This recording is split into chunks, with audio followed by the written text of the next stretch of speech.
Sinuotan kami ni mother ng one-piece pajama at nagmukha akong imbutido. Hi, ako pala si Sachiboy ang mangingisdog ng Davao Oriental. Hito nga at tinumpak na naman si mother at binilhan-bilhan kami nitong para lumpia rapera ay iste itong one-piece pajama. Makikita nyo naman na nahihirapan na makipag-cooperate itong pajama pero si mother ay tudo pa rin sa pagtipit at panindigan niya talaga na stretchable daw talaga ito. Mother, isasama kong ba ako sa gymnastics kay ang pitay nito also bakat na bakat talaga yung mga muscles ko at pinikpik pa talaga ni mother itong dibdib ko. Akala siguro niya durian ako. Oh, ano, hinog na ba mother? At ayan, nasuotan na din itong pamilya ko at medyo sakto lang sa kanila yung nabili ni mother. Oh mother, ano na, picture, video, bilisan mo na dyan. At ayan, pinalabas na kami ni mother sa kwarto at nagtakbo-takbo naman agad kami. Tapos alam ko talagang hindi niya kami papalabasin kaya dito na lang ako sa upuan at magtampu-tampu. Bahala pa dyan mother, hindi na talaga kita papansinin forever. At ayan yung pamilya ko, umaasa din yan sila na palabasin pero hindi talaga kami pinalabas. At tignan niyo yung mukha ni Nat na to, napakaawa. Ang cute bayat na pajama niya nagmukha siyang palaka at pinagmasdan ko na lang yung labas ba dito sa bintana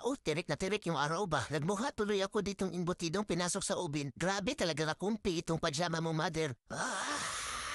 Makatulog na ako pero hindi na magising kay naubusan na ng hangin. Tapos sabi niya, so ayaw mo nitong treats? Oy, mother, ibang usapan yan, mother. Hindi ko man masikip itong pajama ko, mother. Uy, natatahinga pa man ako ba? Joke lang man yun kanina. Uy, sige na, good mother, please. Sige na, good mother. Bati na tayo, mother ba? Joke lang yun lahat kanina. Uy, yummy. Dapat kanina mo pa yan pinalabas, mother. Uy, at ayan, sinusukat niya pa kung saan pa ito magkasya kay pulibok mo daw yung tiyan ko. At ayan, matapos niya akong laitin ay binigay niya sa akin ng sausage. At ayan, family video at syempre nakatutok kami sa pit sausage. At binigyan din kami lahat ni mother at dahil hanggang isupagos lang namin yung treats na binigay niya ay may paayuda siya sa amin ulit. Tapos dapat maging patient no talaga kami kahit wala kaming dextrose para bigyan kami niya ng treats. Kaya nag-wait lang talaga kami. Tapos si magandang partner ay pumila na din. Magandang partner, mabuti at nakaabot ka. At grabe ba palagi na lang man si Jingjing yung binibigyan. Grabe mother, bigyan mo naman ako at binigyan niya ako.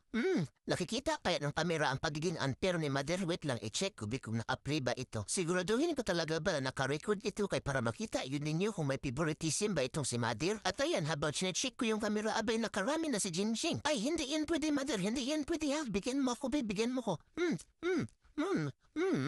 Na-record kaya yun, mother, sinatnat nag-50-50 na ito dito, bigyan mo siya ng treat. At ito nga at si Batang makulit na itong nabibigay ng ayuda sa amin at pambihira ang tagal pa ng bigayan. Mother, ikaw na lang dito ang bagal-bagal ni Batang makulit ba?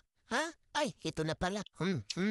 At ayan, binigyan niya din si Natnat at tinawag niya din si magandang partner at binigyan niya din siya. At hito, mapapicture daw siya sa akin kaya palagi itlag ang sinasabi na magkamukha daw talaga kami. Naku, yung mga mata pa lang natin Batang makulit ang laking diferensya na. At ayan, kinakarga-karga pakladan niya ako at pinapanood ko si mother na nag-i-snack pero lumingon na lang ako para hindi ako makim. Hindi talaga ako titingin sa kanya ba pero hindi ko natiis at tinanong ko siya kung ano dinner namin. Mother, ano ulam? Tapos sabi niya, imbutido boy. Talaga ba mother? Mukhang masarap yan.